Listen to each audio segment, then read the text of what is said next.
Hey everyone, the castle here. So, I managed to get X Alive in a really good state.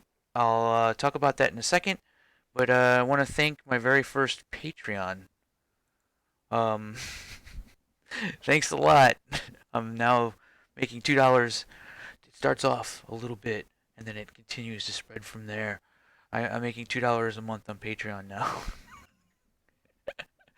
You gotta start somewhere, man. You gotta start somewhere. I'm not really like I'm still trying to slowly update what my tiers are gonna be, what like kinds of stuff. I want to offer things that I know that I can easily do because I tend to get very focused on my work.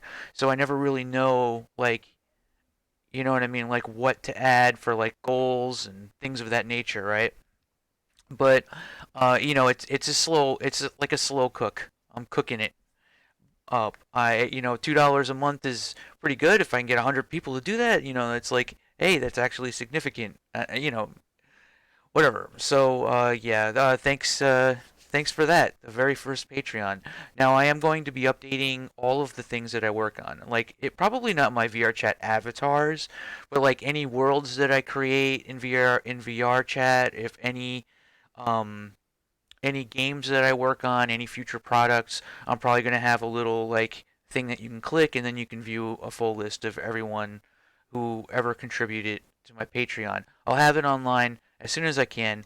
X Live uh, will definitely have one. I'll probably add one to Revulsion as well.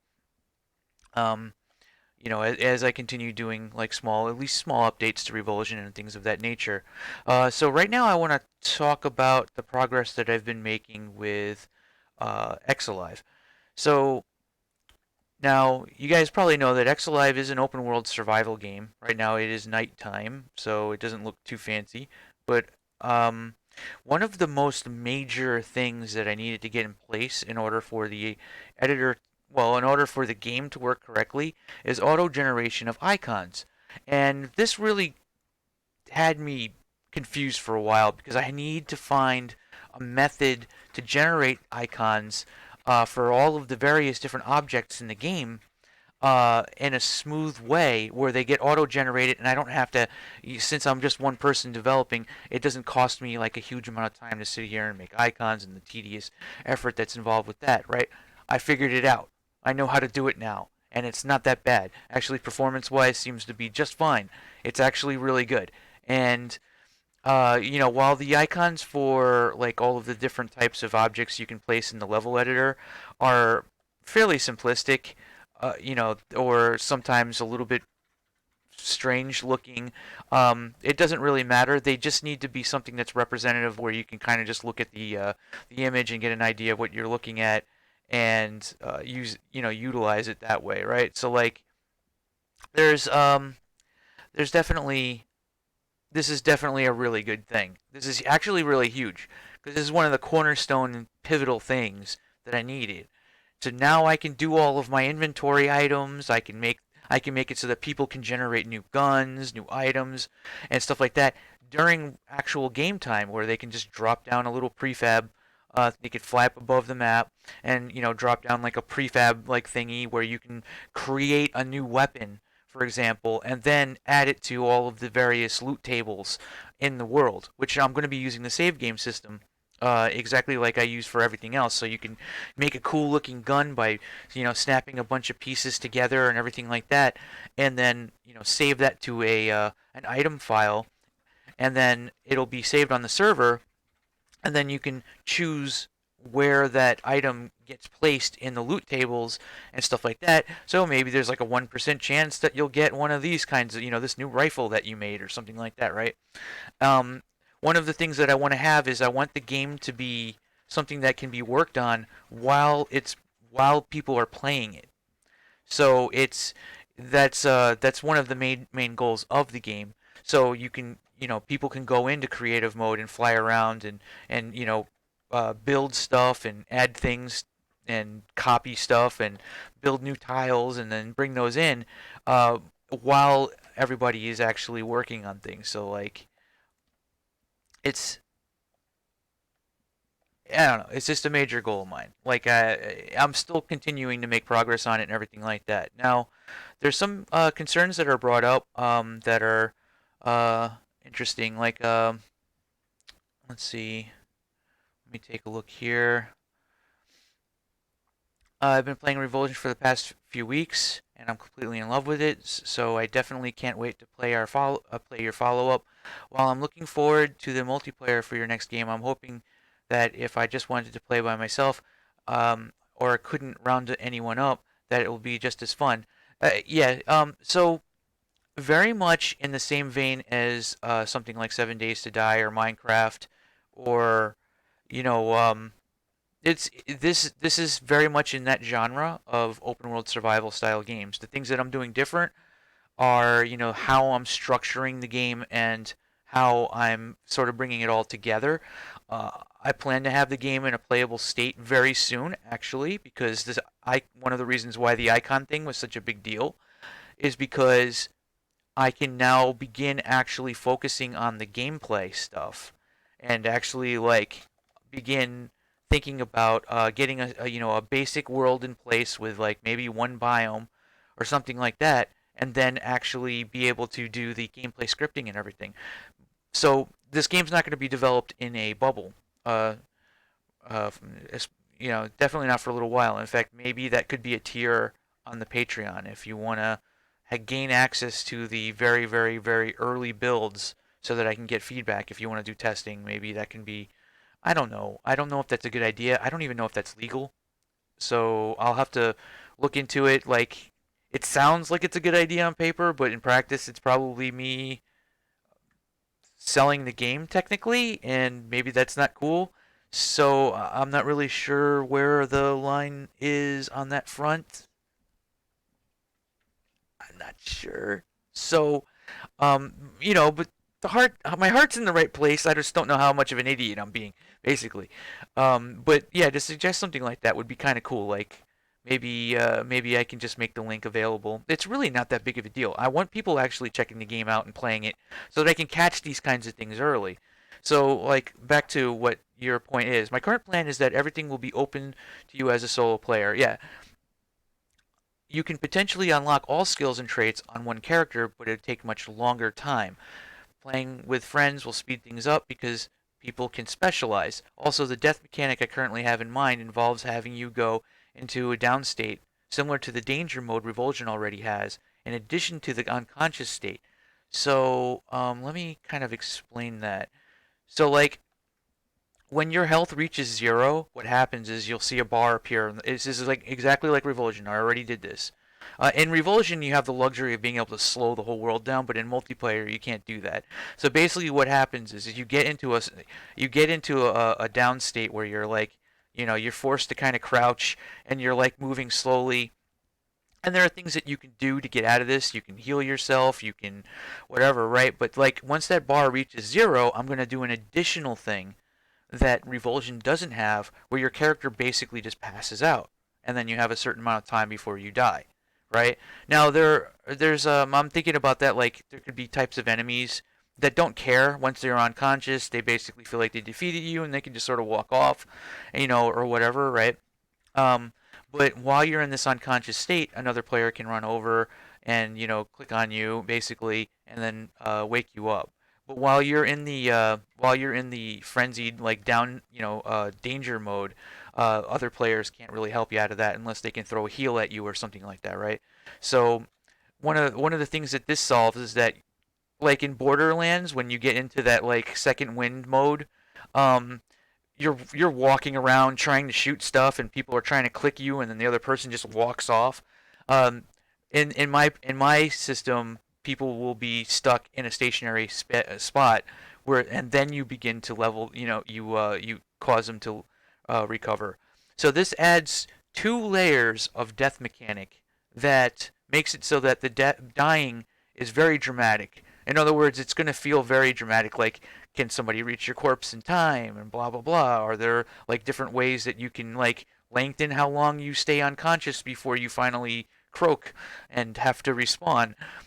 There's a lot to going on with that. Like I want the way the death mechanic works to be something that is like it you go into this state and now you could do these two or three things. You have this item that you can take to get out of it, right? If you die, I want it to be your fault.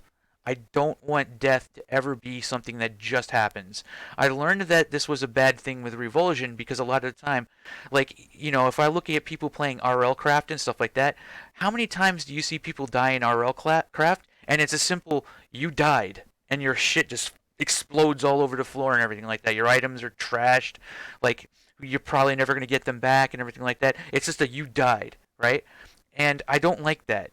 I learn just through observation, through personal experience, through Revulsion itself, that just flashing a "you died" sign is really like when you see "you died" in Dark Souls, you know why you die in Dark Souls. 9 times out of 10, you fell off the ledge. You watch your character falling and then you die. In my particular case, you get shot in the back of the head, you go into the danger state. Maybe if that shot in the back of the head did a ton of damage, it already like took off half your bar, and now your bar is starting to go down a little bit, and you're in a suspenseful like oh shit, and then you fall over, because you just managed to get yourself into a spot where you're kind of safe, and then you pass out, right? And now you're wanting a friend to come over and res you, right? So you now have two layers of this. If you're alone, to bring up the point about soloing and everything like that, if you're with friends, you're much less likely to die, but you're still very much likely to end up in a situation where you're in fear of death, or you're about to die and you don't want to be in that state. So it causes the same psychological reaction to death, but it gives you a chance to kind of build up to it. Like, oh shit, I'm gonna die, I'm gonna die, I'm gonna die, fuck, fuck, fuck, and you keep going. You get into the corner over here, and your cat character passes out, and your friend's over there, and you got like 2 minutes before the timer runs out, and he can res you. And if you die fully, the death penalty is all the current experience points that you have right now will vanish. Right? They won't drop on death. You can't recover them, and your all of the gear that you have in your inventory and all of the gear um, that you have equipped will take damage basically, and it has to be repaired. It takes a big chunk of experience, like to repair all those things. Repairing, I'm not really sure exactly how I want to do all that, but basically, there'll be like a crafting aspect and everything like that where people can go in and they can make like a repair table or a fucking anvil or something like that, and somebody crafts one with utilizing the skills and everything like that. So let's get into the skills that I have in mind.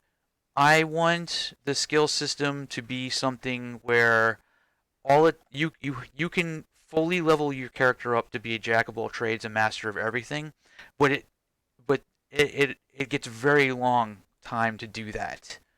So there's like a soft cap past the point where you get to that point, right? Like so you can do everything. Everything is unlockable to you as a player, right? Let me see if I read a little bit more into what I was already saying. Unconscious state. If you're playing with friends, they can wake you up out of unconscious state. Otherwise, it's pretty much like 7 Days to Die or Ark in terms of being able to solo. Yeah, solo is like dangerous. It's a more deadly thing. Um, but it'll take longer for you to become a master of everything. In other words, I kind of want like the alchemy skill has a level cap of 50 or something like that. Like every one of the different categories and every one of the different traits can be leveled all the way up to the max, right? So if you have an alchemy skill for crafting in the crafting, category, you can make level 50 potions, which means that those potions are, for level 50 players, or something, along those lines. In fact, I might not even have levels for the character. I might just have levels in all of the different categories, right? So you have defense, which increases like what kind of armor you can wear. I guess it would be like heavy armor, light armor, things of that nature, right? So you can have somebody who has more stealthy armor. You can have somebody who has, heavier armor, and or all those different types of categories is going to be a little bit interesting because we're dealing with transhumanism and robotics and things of that nature. So there might not just be like plate mail or something like that. We might be talking about like reactive, like more sci-fi-ish type of stuff. But um, when you gain skills in those, you can use the better and better things.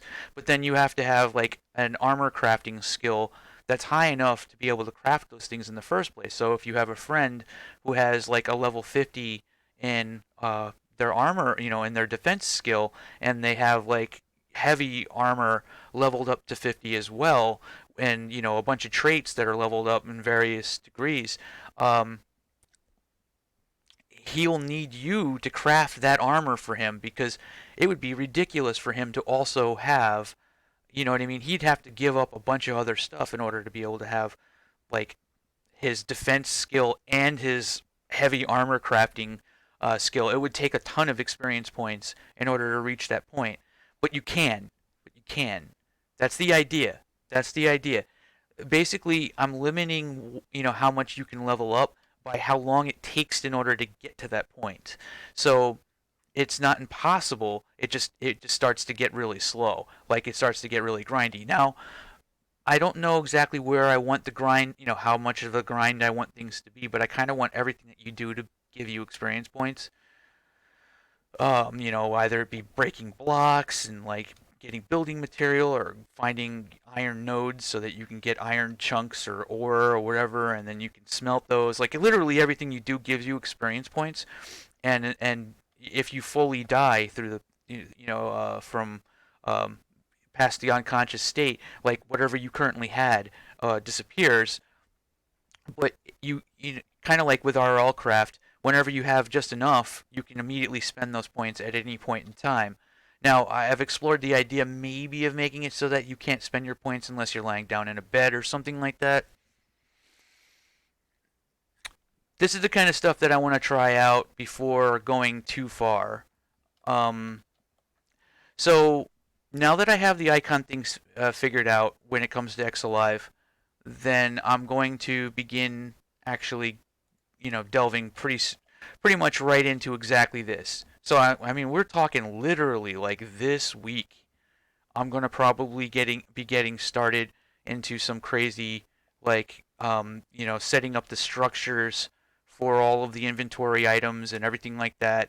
It'll be a lot of placeholder stuff, but I need to kind of begin just getting stepping my feet into this territory so that we can begin seeing. We can actually watch the sunset right now. Um, so that we can begin seeing like where the balance needs to be and if I'm going in the right direction or not. Now, I'm definitely open to any feedback, like what would be the best ways to do this. Like maybe I'm making a major mistake that people have already made many times before. I've never made a survival game from the ground up. I've only either worked on something with other people or I've only, or made a mod or something like that. So I'm pretty heavily influenced by what RL Craft currently has right now, but I'm definitely kind of going in my own direction in a lot of ways as well. Now, that said, this week is also going to be a time for me to kind of chill out and take a little bit of a break because I've been working on Revulsion. Oh my God, I say Revulsion. I worked on Revulsion over the weekend, but I've been working on X Alive like nonstop for a little while. So I'm taking a quick break to actually work on um this is uh this is my castle box for VR chat. So I have a VR chat world that I'm currently developing at the moment. Now this is a neat little world because it's basically like a box map. It's a simple like high performance world where you go into it and it's about as lag free as you're ever going to be able to get. I figured out how to do the occlusion culling system in a way that is better than most of the other VR chat maps that have ever been made.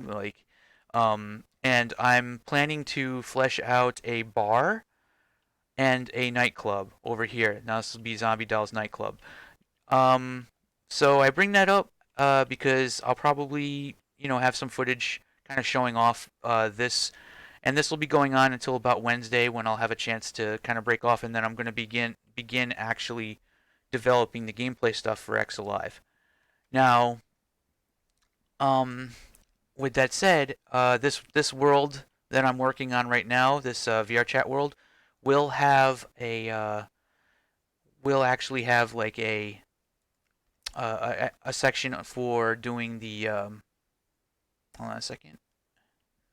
Yeah, we'll actually have a section where I show off all of the Patreons and stuff like that. Sorry, I keep getting distracted because I'm trying to look at something right here.